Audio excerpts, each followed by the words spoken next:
Wala. Hi there, friends. Once again, welcome back to www.sambotimes.com. Here on Late Night Show with your host, Bernie Concepcion. And we are inviting you to stay tuned again and watch for, our personalities whom we shall interview and get their views, their thoughts, and experience. Of course, this, I suppose, will inspire all of us. Ladies and gentlemen, our guest for tonight is a well-known personality in the field of civil society. And most particularly, addressing the poverty situation in the country and trying to see what is the best formula, solutions to address the social menace in our midst. And without much ado, the head of the Mujeres and some other organizations based in the region and in Mindanao, the just assumed commissioner appointed by no less than the president, the commissioner of the Presidential Commission on Urban Poor, and the lady, babae ito, hindi na lagi, na malapit po sa mga mamamayan because mayroon siyang puso. Without much ado, welcome, Commissioner Angie Capo. Thank you. Welcome to our show. Long time no see. Hindi naman masyadong matagal. Pero you've been out, you've been going around, siguro marami ding mga ginagawa kayo na. Oo. Ngayon kasi napaka-busy namin kasi naghahanda kami sa Urban Poor Summit sa December. So, pumupunta kami sa lahat ng mga key cities kung saan may urban poor universe na siniserbisyuhan ng PCUP dahil sa consultation. Yeah. Ang consultation dito ay yung objective ay makukuha yung felt needs ng mga tao lalo na sa urban poor sector. At dito rin nakabatay ang mga programang ginagawa ng gobyerno para sa kanila.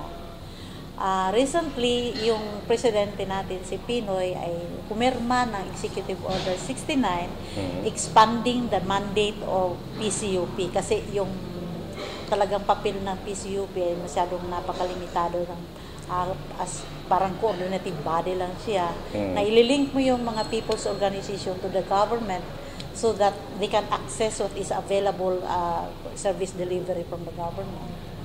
Pero ngayon parang wala pang ang RRR, wala pang implementing rules and regulations yung executive order.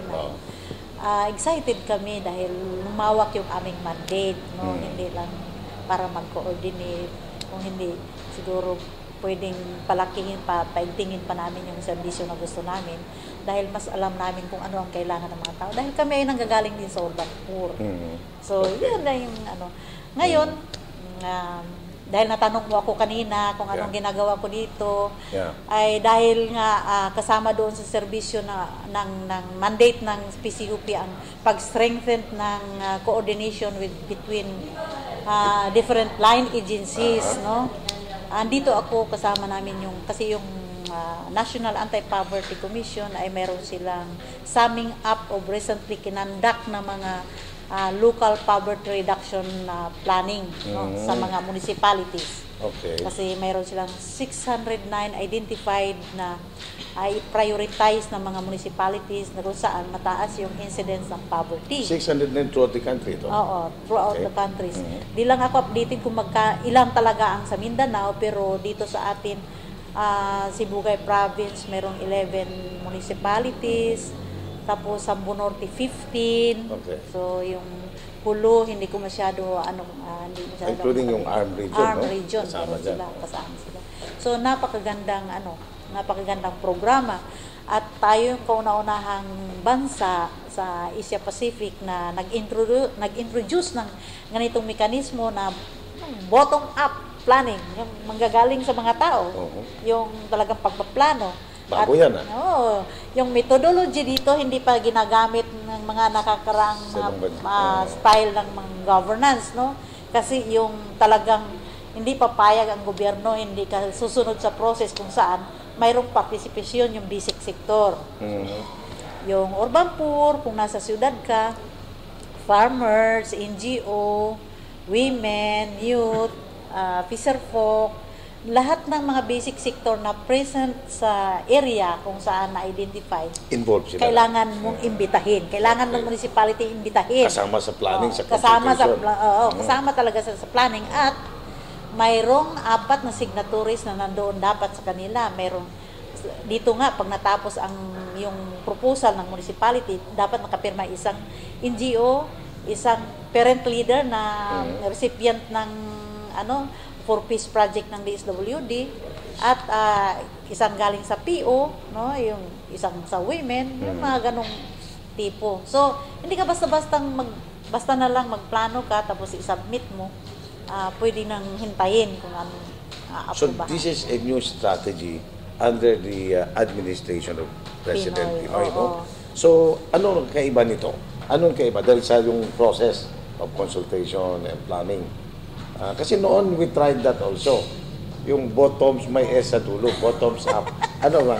Ano yung diferensya na nakikita nyo? Ito talaga sinisigurado yung partisipasyon ng yung nag-represent ng karamihan, no? Kasi yung mga mahihirap ang nasa kakakarami kaysa siyempre aminin na natin na ang mga politician o yung nakampo, middle class up mayaman, no, elite, ganon. So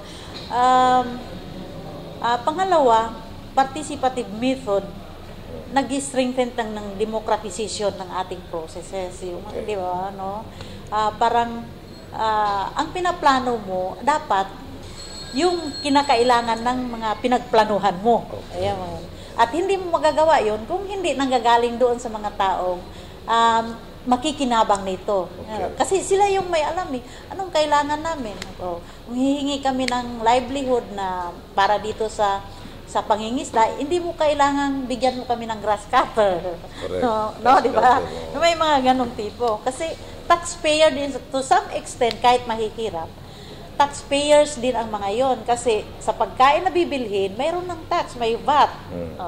Kahit na hindi formal na mag-file ng income tax dahil wala namang mga property, walang ano. But they contribute to the economy. Malaki ang contribution kung talagang piso-piso isang araw yan. Oo. Kano yan eh? Kadami nga. Kadami natin. Sa dami. Kasama na kami dyan. So, Kasama ma'am, so this new strategy, itong approach ginagawa ni Pinoy, maaari natin sabihin na makasiguro tayo that all these planned programs ay makukuha talaga ng mga tao at parang stricto daw yung proseso. Stricto talaga ang proseso dito kasi hindi tulad noon. Minsan yung LGU lang ang mag-decide. Kaya yun, kayo, itong mga pobre. Mag-allocate lang. May kotse pa, hindi pala urban poor. Di ba? So this time, nakikita, kilatis talaga yung membro. Sabihin na mahirap lang kami, kaya kami nandito. Pero pag lumabas, hammer ang sasakyan. Di ba? Mayroon naman sabi, bulletproof ay, pa. mahirap talaga, bahay kubo lang bahay namin. Talagang bahay kubo. Yun na nga, sinasabi natin, hammer pa lang lumalabas. O yung mga kung ano-anong, mga hot car.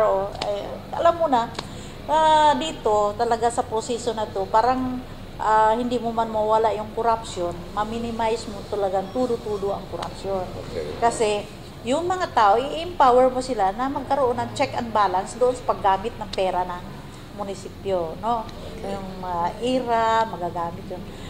In fact, kasi magko-contribute yung magka-counterpart yung local. Like for example, sa Buanga City, no? kasama sila sa ILPRAP, 50 million yung cap nila, pero mayroon silang counterpart, mga 10 million, 15 million ata, parang ganon. Pero the rest, grant na yun, aside from IRA, di ba? Yeah. Kasi ito yung mga pundo na ng gobyerno, savings ng gobyerno, na talagang sa programa ng para sa mga hirap.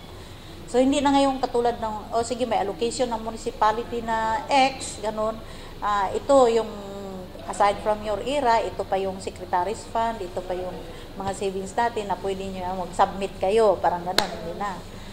Isa-submit ninyo yung gusto ng mga tao, parang ganon ang sinasabi ng gobyerno. So, in terms of monitoring, kasama na rin yun sa implementation. No? Talagang magbabantay ang mga tao na involved doon sa planning. Kasi project nila yun. Project nila yun. So yung claim making ng mga tao ay mataas ang porsyento. Oh, yes. Hindi na yung sabi ay huwag na tayo magpagod dyan kasi sa kanila din yan, ganon. Magpakabait lang sila panahon ng eleksyon.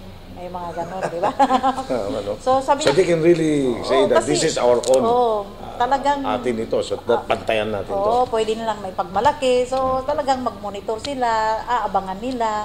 Tapos mag-claim sila anong role namin sa execution ng at implementation ng Yes. project pag naaprubahan niyan. So, dito hindi lang nagsasabi ka na ma-strengthen mong democratization, kundi papataas mo yung level ng active citizenship ng mga tao. Oh, so, ibig sabihin, matagal na tayong naiiwan. Kasi ang mga tao walang pakialam ngayon, gusto mo na ang mga tao talaga ay makialam. Parang yung ganun. Okay. So maganda ito, no?